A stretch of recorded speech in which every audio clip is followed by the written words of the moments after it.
Yirmeyahu, chapter 44. This word came to Yirmeyahu concerning all the people from Y'hudah living in the land of Egypt. In Migdol, Tachpanches, Naph, and the land of Patros. Here is what Adonai Zvaot, the God of Israel, says. You have seen all the disaster I inflicted on Yerushalayim, and all the cities of Y'hudah. There they are today, ruined, with no one living in them. It came about because of the wicked things they did to make me angry, sacrificing to and serving other gods, whom they did not know, neither they, nor you, nor your ancestors. I had sent you all my servants the prophets, sent them frequently, with the message, don't do this horrible thing which I hate. But they neither listened nor obeyed, so as to turn from their wickedness and stop offering to other gods. Hence my fury and anger were poured out and ignited in the cities of Y'hudah and the streets of Yerushalayim, so that they became a waste and desolate as they are today. Therefore now, Adonai Zvaot, the God of Israel, says this, why are you committing this great sin against yourselves? The result can only be to cut you off from Y'hudah, men, women, children, and babies, so that none of you remain.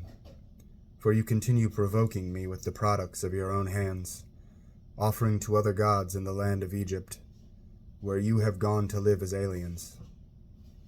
It will lead only to your destruction and becoming an object of curses and reproaches among all the nations of the earth. Have you forgotten the wicked deeds of your ancestors? The wicked deeds of the kings of Y'hudah, the wicked deeds of their wives, your own wicked deeds, and the wicked deeds of your wives, which they committed in the land of Y'hudah and in the streets of Yerushalayim? To this day they remain unhumbled.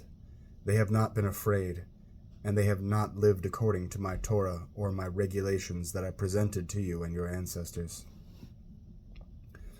Therefore, here is what Adonai Zvaot, the God of Israel, says. I will decree disaster for you and destroy all of Y'hudah. I will take the remnant of Y'hudah, who determined to go to Egypt and live there as aliens, and they will all perish. In the land of Egypt they will fall and perish by sword and famine. They will die, from the least to the greatest, by sword and famine, and they will become an object of condemnation, astonishment, cursing, and reproach. Yes, I will punish those living in the land of Egypt, as I punished Yerushalayim by sword, famine, and plague, so that none of the remnant of Y'hudah who went into the land of Egypt to live as aliens will escape or remain, to be able to return to the land of Y'hudah. They long to return and live there, but none will return except a few refugees. Then all the men who knew that their wives were offering incense to other gods, along with all the women standing by, a huge crowd, all the people living in Patros in the land of Egypt, answered Yirmeyahu. As for the word you have just spoken to us in the name of Adonai, we will not listen to you. Instead, we will certainly continue to fulfill every word our mouths have spoken. We will offer incense to the Queen of Heaven, and pour out drink offerings to her, as we have done, we and our ancestors, our kings and our leaders, in the cities of Y'hudah and in the streets of Yerushalayim. For then we had plenty of food. Everything was fine. We didn't experience anything unpleasant. But since we stopped offering to the Queen of Heaven and pouring out drink offerings to her, we have lacked everything, and we have been destroyed by sword and famine. Then the wives added, are we the ones who offer incense to the Queen of Heaven? Do we pour out drink offerings to her? And did we make cakes marked with her image for her and pour out drink offerings to her without our husband's consent? Then Yirmeyahu said to all the people, to the men, the women, and all the people who had answered him back, the incense you offered in the cities of Y'hudah and in the streets of Yerushalayim, you, your ancestors, your kings, your leaders, and the people of the land. Adonai kept remembering and taking note of this insult, until Adonai could no longer bear it. So evil and so detestable were your deeds. This is why your land has become a wasteland, an object for astonishment and cursing, uninhabited, as it is today.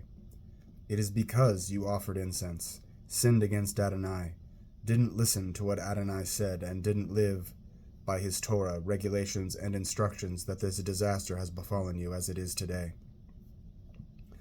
In addition, Yirmeyahu said to all the people, but especially the women, "Hear the word of Adonai, all Y'hudah who are in the land of Egypt. This is what Adonai Zevaot, the God of Israel, says. You and your wives stated your intentions with your mouths and performed them with your hands. You said, 'We will certainly fulfill our vows that we made to offer incense to the Queen of Heaven and pour out drink offerings to her.' Without doubt, you will indeed fulfill every point of your vows. Therefore hear the word of Adonai, all Y'hudah living in the land of Egypt. I swear by my own great name, says Adonai, that no man of Y'hudah will speak my name again in the land of Egypt, swearing as Adonai God lives. I am watching over them for harm, not for good. All the men of Y'hudah in the land of Egypt will be destroyed by sword and famine, until none of them is left. Those who escape the sword will return from the land of Egypt to the land of Y'hudah, few in number, and all the remnant of Y'hudah who went into the land of Egypt to live will know whose word